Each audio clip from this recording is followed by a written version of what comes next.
Good news, crybabies! We're back in business! Hey, poor! Hey, poor! Hey, poor! You don't have to be poor anymore! Jesus is here! Quite an experience to live in fear, isn't it? That's what it is to be a slave. Man, you are one twisted fuck. Nope. I'm just an ordinary guy with nothing to lose. Greetings, fellow worker slaves, podcasting at 128 kilobits from the Fortress of Squalitude, not far from the redneck Mecca. This is the Atheist in the Trailer Park podcast. I'm your host, Tucker. Professor Fuzznuts is curled up asleep on the couch, and Buttons is bouncing around the house here somewhere. Yes, it's a podcast hosted by a guy and his cats. Get over it. This is a new show episode, and I cannot remember the last time I did one of these things. First, a little good news. I have managed to find a job. It's through a temp agency, but I should be able to go full-time with the company in 2 months. I'll also be making slightly more than I was at my last job, and when I go full-time, I'll be making more than I did at my previous job, which means that I might actually be able to afford a car sometime next year. It's also fairly close to home. It'll be about a 10 or 15 minute walk for me, so that'll be nice. Of course, there's a catch to all of this, so let me lay those out, if for no other reason than to keep me from getting too excited about the job. The first is that it's third shift. Now, I'm normally a night person, so this shouldn't be too bad for me. However, I was offered the job on a Friday, and I have to start on Monday, which means I don't have much time to flip my sleep schedule around. So if I sound funny in this episode, it's not because I'm drunk, it's because I'm tired. The second thing that's a catch for this job is that the company I'll be working for is doing direct hire for some positions, but not this particular one. The direct hire positions aren't really ones that I'd want to do, though. And in theory, when I go full-time, I'll be making more than I would in those positions. Just have to see. The third thing that gives me pause is that they didn't even check with any of my previous employers before offering me the job. Additionally, since I found this job so quickly, I won't be able to file for unemployment. Another wonderful little catch about being in a right-to-work state is that you have to be unemployed for at least a week to qualify for unemployment. And since the offer was made to me on Friday, that blows that. Granted, I'd rather have a job than draw unemployment, but it's going to make my finances a little thin for the rest of the year. And I apologize in advance. I am, as you could no doubt hear, loopy. Fuzznuts and Buttons both have been just upset with me the past few days because I haven't gone to bed when they expect me to. So, when I've tried to work on doing the script, they've been in my face or doing other things, or I've just been too tired and realized I have to go lay down. So, this episode's going to be a little shorter than normal, and as you can tell, I'm going to be a little more disjointed than normal. With that out of the way, let's get to the news. Now you listen here! He's not the Messiah! He's a very naughty boy! Now go away!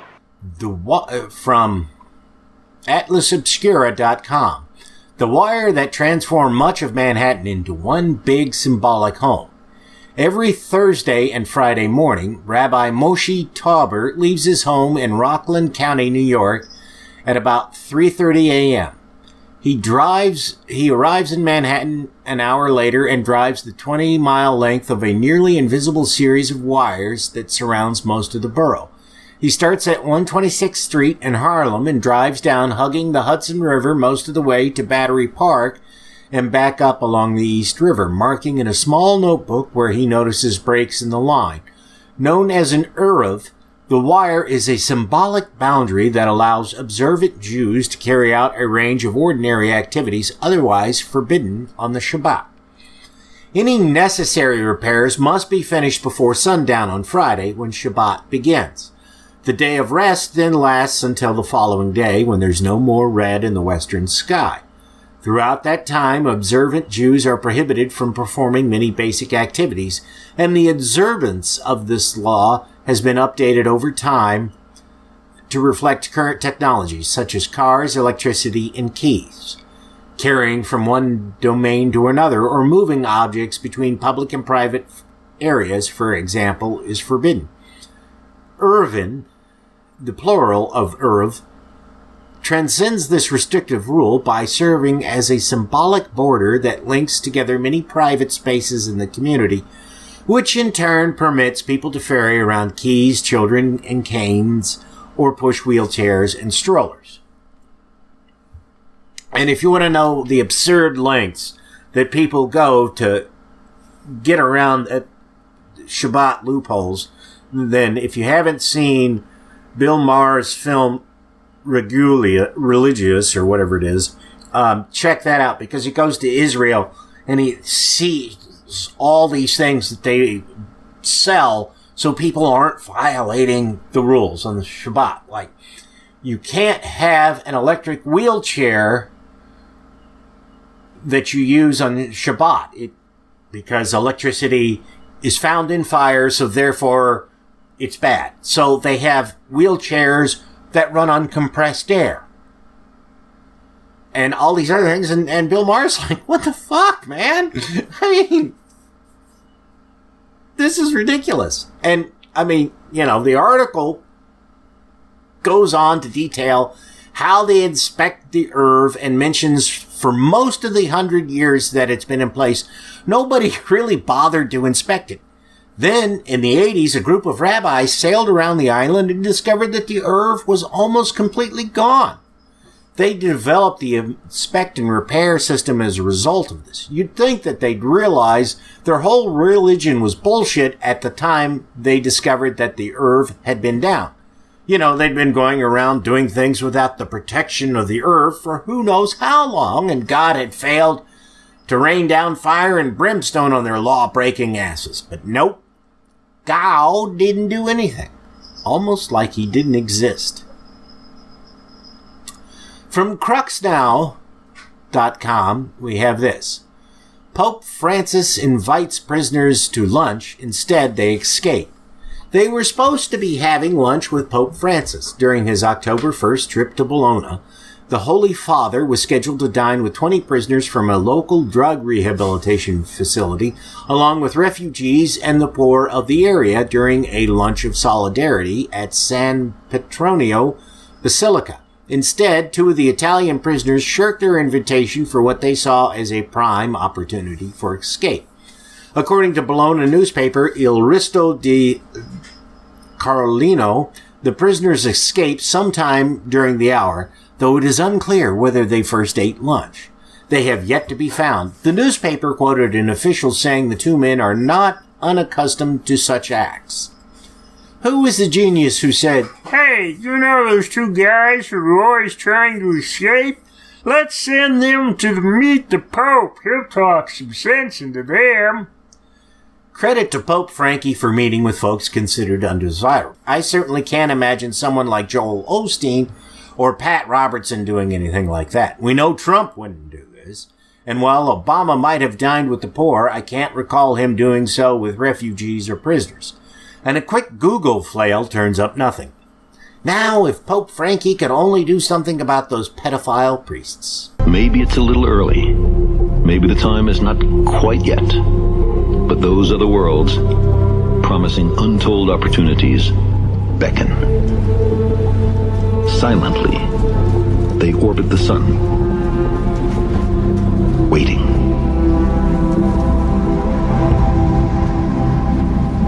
WashingtonPost.com. A newly discovered moon tunnel could be the perfect place for a colony, scientists say. At the close of the Apollo age, a year before the final moonwalk in 1972, a NASA researcher argued that vast tunnels lie beneath the lunar surface. There was good reason to think so. Lava from ancient volcanoes might have bored mile-long voids beneath the moon's surface, just as volcanoes carved out the Kwamana lava tubes in Hawaii.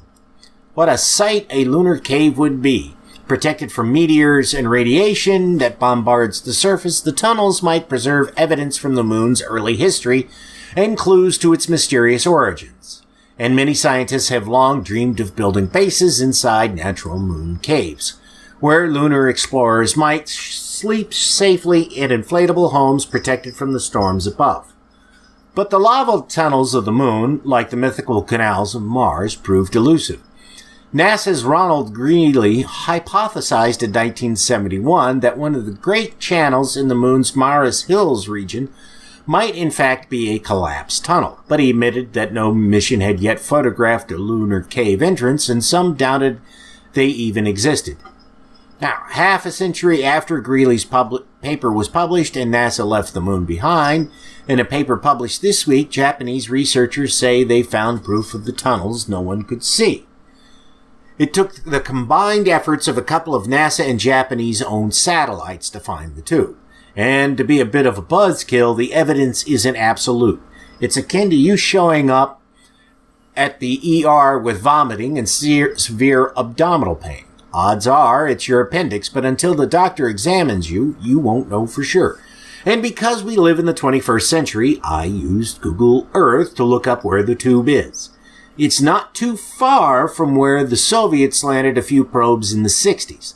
This means that it should be possible to send a rover there to check it out before sending humans to investigate. As to when we might send a rover there, I'm not sure. I know that the US, Russia, and other nations have moon rovers in the planning stages, but those will take a couple of years to get built and launched, if ever.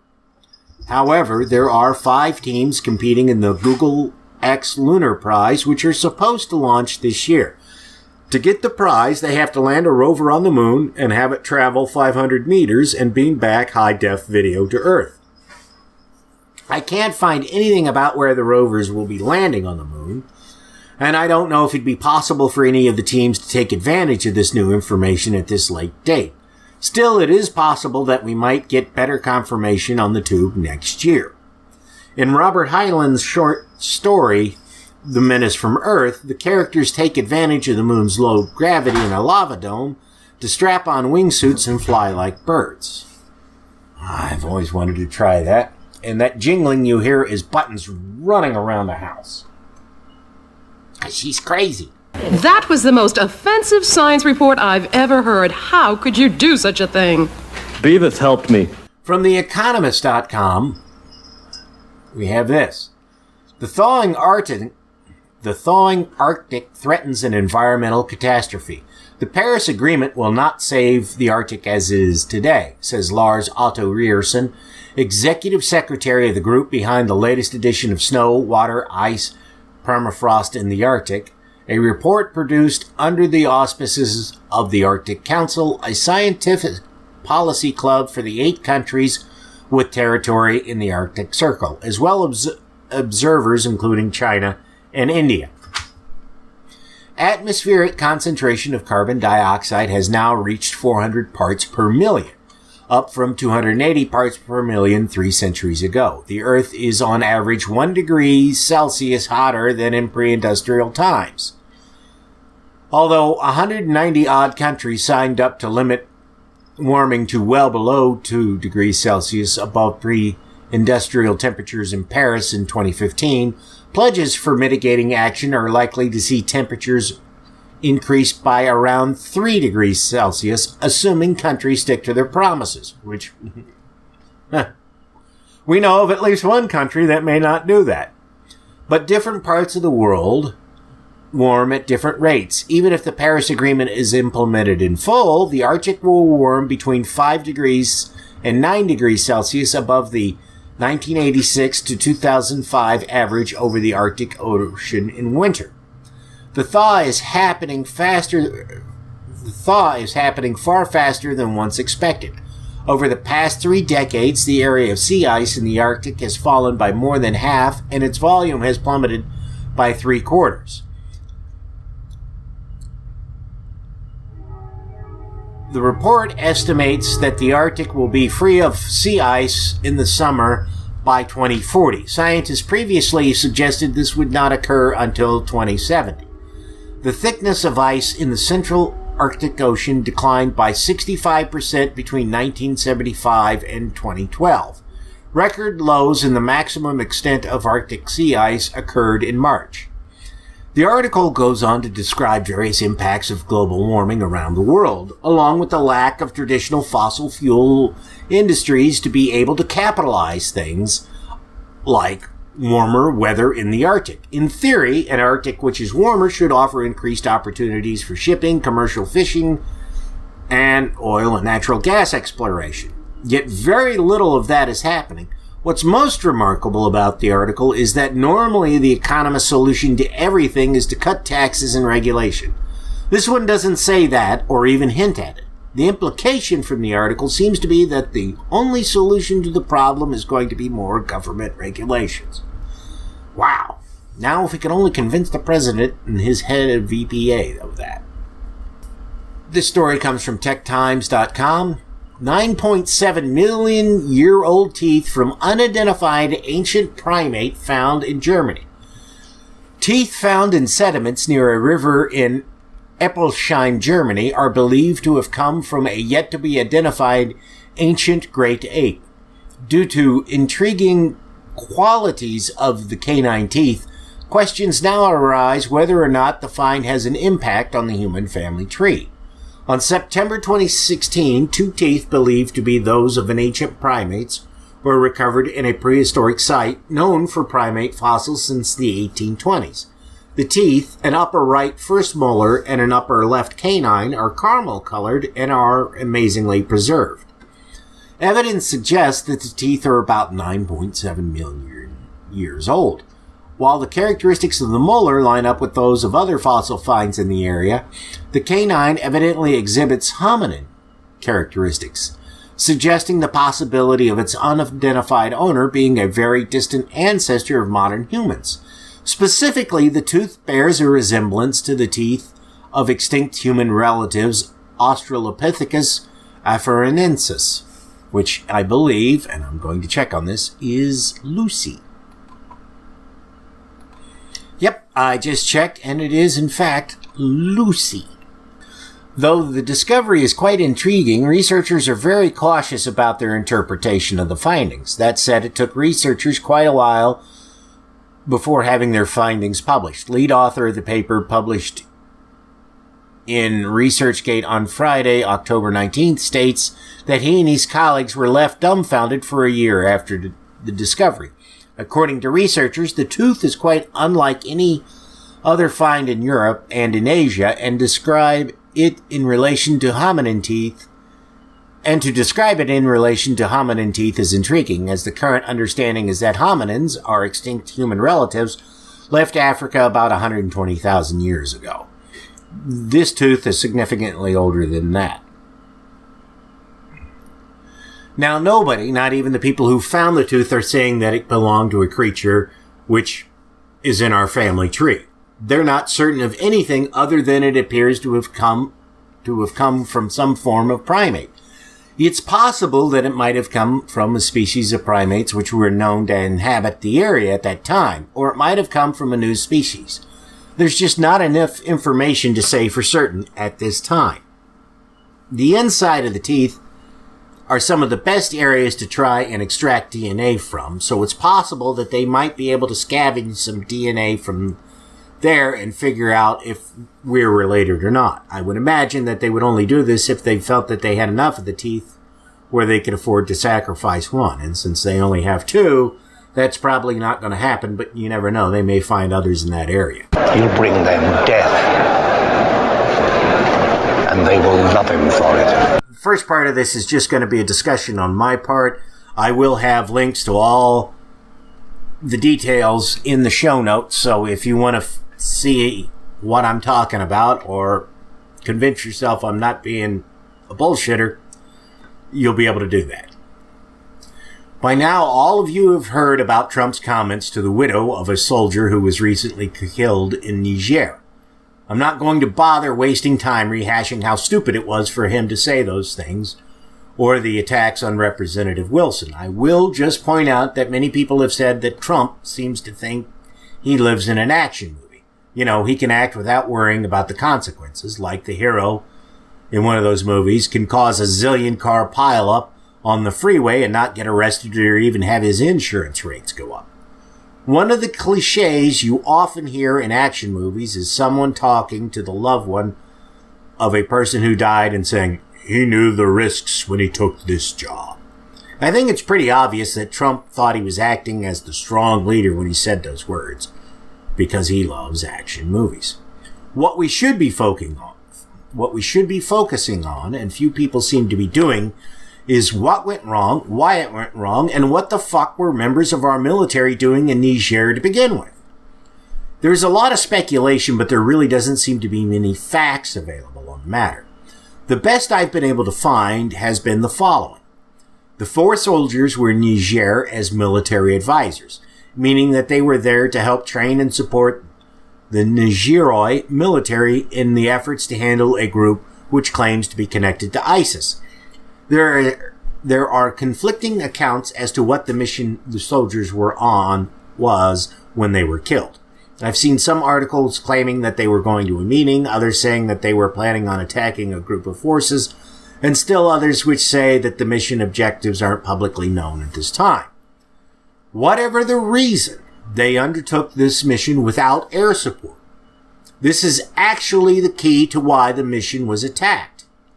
I looked up the area where the attack occurred, which is a place called Tongo Tongo on Google Earth. It's a barren desert. If you've ever heard of the German general Erwin Rommel, you'll know that he was called the Desert Fox. This is because that during World War II, he was able to achieve a number of victories over Allied forces, despite having a much smaller force. The reason he was able to do this is actually fairly simple. He had air superiority. In desert warfare, because there's so few places to hide, if you control the skies, you control the battlefield. Had they undertaken the mission with air support, the ambush could have been spotted and dealt with before it had a chance to attack the convoy the men were riding in. Why didn't they have air support? It appears that there's 2 reasons for this. The first is that there was poor communication between our forces and French forces in the area. The second is that the U.S. ambassador to Niger has been blocking efforts to send more drones and aircraft to Niger. Why? I don't know. Assuming the ambassador had legitimate concerns about increasing the number of U.S. drones and aircraft in the area, you have to wonder why the mission was improved. Most damning of all is that when the rescue mission was mounted to extract the soldiers, it wasn't done by military forces, but by some private contractor that the military had hired to handle such situations. This contractor, and I haven't found out anything that mentions them by name, so I have no idea if it was Blackwater or some other group, failed to do a head count when they made their pickup, and thus didn't realize that Sergeant LaDavid T. Johnson was missing. Johnson had activated his recall alert and was alive at the time of the rescue, according to some accounts. When his body was returned to his widow, she was told that it would have to be a closed casket funeral, meaning that his body was most likely mutilated. It also raises the possibility that he'd been tortured before he died. We don't know. All we do know is that he wasn't dead when the rescue team arrived. Given that members of Congress have been complaining that they were given little information about the event, it seems likely that it's going to take a while before we ever have an inkling as to what happened. I know that Rachel Maddow has floated the idea that these deaths are a direct result of Trump's latest travel ban, but that seems unlikely. The reason Maddow gave for the connection is that military forces from Chad recently pulled out of Niger, shortly after Chad was added to the list of countries whose residents could no longer travel to the U.S. Her speculation is that Chad pulled out in protest over the ban. That might be the case, though it's rare that any military, even ours, can pull out of an area in a short period of time. Regardless, those forces, had they still been in Niger, would have been some 800 miles away from the ambush. Given that bit of information, it seems unlikely anything would have changed by them still being in the country. The flap over what Trump said also obscured a couple of things which happened on Friday that are of importance. The first is that Trump has amended Executive Order 13223, which was first signed by W in the days after 9/11. This executive order basically gives the president the ability to override someone's discharge from the military if they are at the end of their service or retiring. If you've heard the term stop-loss order, this is what they're talking about. Most people think that if you enlist for a set period of time, say 4 years, that if you don't re-enlist, your military service is done. That's technically true, but generally such people are considered to be members of what's known as the inactive ready reserves. Essentially, it means that even though you served your hitch in the military for about 8 years after you get out, if you have a specialization that becomes in short supply in the military, they can draft you. What Trump has done with this executive order is to increase the number of people he can call up or prevent from leaving the military. For the Air Force, and I don't know why this is the only branch of the military that people are giving specific numbers for, the number has increased from 25 to 1,000. According to one account, the order for expansion has been poorly worded and may not actually be valid. No doubt it would take a court case to find out for sure. The other thing which happened on Friday is that Senator Lindsey Graham, who sits on a number of committees related to the military and terrorism, said that the war is expanding and headed into Africa. The implication is that we can expect to see more of our forces deployed there in the near future, even if we pull out of places in the Mideast. I feel compelled to point out that China is greatly expanding their investments in Africa. Not only are they seeking to tap into the rich mineral wealth of the continent, but they're also going after the low-cost labor to be found there as well. To nudge towards tinfoil hat territory here for a moment, you have to wonder why we're getting involved in Africa so much. Islamic terror groups have been operating there for a while now, but the push by U.S. forces into Africa has started growing under Trump. Is it because he's trying to curry favor with the Chinese so he can finally get a Trump hotel in China? Is it because U.S. businesses want to make sure that they can get some of those valuable resources in Africa? Or is it because the U.S. wants to be able to keep a close watch on what the Chinese are doing in Africa? I don't know. From Newsweek.com, we have this cheerful little story. People with HIV should be quarantined, says Georgia lawmaker and wife of Tom Price. People with HIV should be quarantined and the U.S. would be safer if they died more readily, according to Betty Price, a Republican state representative and wife of former Health Secretary Tom Price. The Georgia state lawmaker and former anesthetologist, who now represents people who live in the northern Atlanta area, was asked in a hearing what the U.S. is legally able to do to limit the spread of HIV throughout the state.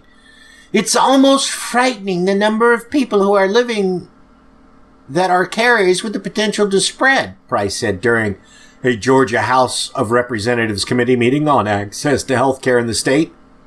Whereas in the past, they died more readily, and at that point, they're not posing a risk. So we've got a huge population posing a risk if they're not in treatment.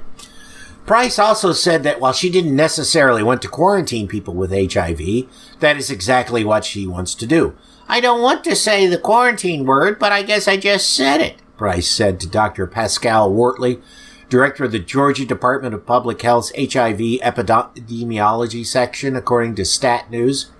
Is there an ability, since I would guess that public dollars are expended heavily in prophylaxis and treatment of this condition, so we have a public interest in curtailing the spread. Are there any methods legally that we could do that would curtail the spread? You mean like adopting a single-payer health system so that everyone has access to necessary medication, engaging in facts-based sex education, and not stigmatizing people who are in high-risk categories for contracting HIV? Something like that? Yeah, we could do it, but we won't because that would make sense. And in case anyone needed a reminder that Puerto Rico is still fucked, the ex-governor tweeted out a picture of surgeons operating by cell phone line. Mind you, there is a 300-bed hospital ship off the coast of Puerto Rico that they cannot get people to for some reason. Most of the beds are empty, and nobody can figure out who's supposed to get, how they're supposed to get patients there. It's insane. And Trump gives him a 10 out of 10. To end this segment on a happier note, if you could call it that, from Gizmodo.com. Drink up! High lead levels found in 2 InfoWars supplements. The most accurate description of the shrieking pageantry we've come to know as InfoWars is that it's a dietary supplement business hiding behind a debased, unreliable, and exhaustingly stupid news network. Unfortunately for its founder, Alex Jones, 2 of those supplements were recently found to contain high levels of lead. Besides this Neanderthal pre-human drink powder, another supplement called MycoZX, advertised as potent herbs and enzymes, intended for the detoxification of yeast and undesirable fungal organisms, was also determined to have high levels of lead, according to an independent testing by watchdog group, the Center for Environmental Health, the findings of which InfoWars has itself based articles on prior to this. According to the CEH, which purchased the samples directly from the InfoWars online shop, people who take the MycoZX products would ingest more than 6 times the daily limit for lead under California law. Those taking the Caveman True Paleo would ingest twice the Californian daily lead limit. Both MycoZX and Caveman True Paleo formula remain available for sale through InfoWars. It's unclear if the CEH's findings also apply to the strawberry flavor of Caveman True Paleo. Now, it's true that California does tend to set a very low exposure level for things like lead. So just because somebody's guzzling the stuff, it doesn't mean that they're going to get lead poisoning. At least not right away. Lead has the annoying habit of sticking around in the body and not leaving. Even if you do manage to get it all out of your system, some of the damage can be permanent. Of course, one of the symptoms of lead poisoning is insanity. Obviously, Jones hasn't been following the old pusher's advice of not using your own product. Do you believe nicotine is not addictive? I believe nicotine is not addictive, yes. Mr. Johnston. Congressman, cigarettes and nicotine clearly do not meet the classic definitions of addiction. There is no intoxication. We'll take that as a no, and again, time is short. If you could just, I think each of you believe nicotine is not addictive. We just would like to have this for the record. I don't believe that nicotine or our products are addictive. I believe nicotine is not addictive. I believe that nicotine is not addictive. I believe that nicotine is not addictive. And I too believe that nicotine is not addictive. All right. Dr. Campbell, I assume that you're aware that your testimony, and you said in your testimony that nicotine is not addictive, is contradicted by an overwhelming number of authorities and associations. For example, in 1988, the Surgeon General of the United States wrote an entire report on this topic. The Surgeon General, of course, is the chief health advisor to our government. I assume you have reviewed that report? Yes, I have, sir. All right. From CNBC.com, we have this. Dr. Doom Faber. Thank God white people populated America.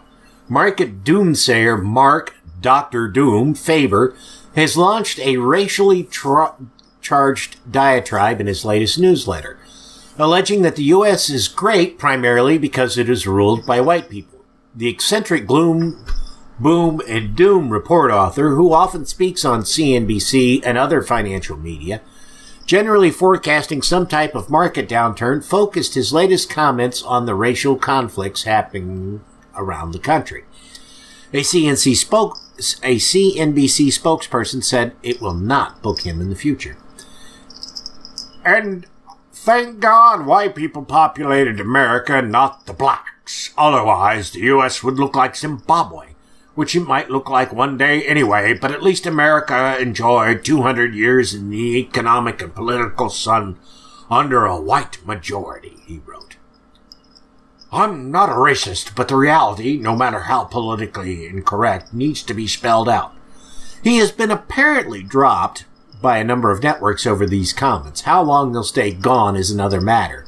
A conference in Singapore was going to keep him as a guest speaker, with the organizer saying, "We can't ignore his experience." They have since reversed their decision and have dropped him. Again, how long he will be shunned is another matter. So long as he makes people money, he'll still be able to find work. Mel Gibson has made many racist, homophobic, and sexist remarks, yet judging by his IMDb page, he isn't having any trouble landing roles. Personally, I haven't watched anything he's done in at least 10 years. I know people say his art is one thing and the actions of a person or another, but when that art enables a person to continue to spread their hate, I personally feel that you have an obligation to step away from them. Gibson supports a hateful anti-Semitic Catholic splinter group, so it doesn't seem right to give him any money if I don't have to. I also avoid things with Scientologists in them for the same reason. I haven't watched The Handmaid's Tale because Elizabeth Moss is a Scientologist. I've seen Mad Men, but at the time I didn't know she was a Scientologist. Okay, I am beat. I still have to stay up. Buttons and fuzz nuts are upset. And I'm sounding awful, I know. I've got a bit of a cold, I do believe. So I'm going to wrap this up here. I apologize, and I will have news of how fun my new job is next week. That's it for this episode of The Atheist in the Trailer Park Podcast. You can subscribe to the show on iTunes, Stitcher, as well as just about anywhere else podcasts can be found. Many of the episodes are also on YouTube. Follow the show on Twitter. @TParkAtheist is the show's Twitter handle. It's on Facebook at facebook.com/trailerparkatheist.com. If you happen to like the podcast, please rate it on iTunes. If you'd like to support the podcast, there's a donate button on the show notes page. You can support it via Patreon at patreon.com/TNTucker. Thanks for listening. Say goodnight, Fuzz-Nuts. All I know is this violates every canon of respectable broadcasting. Damned cat.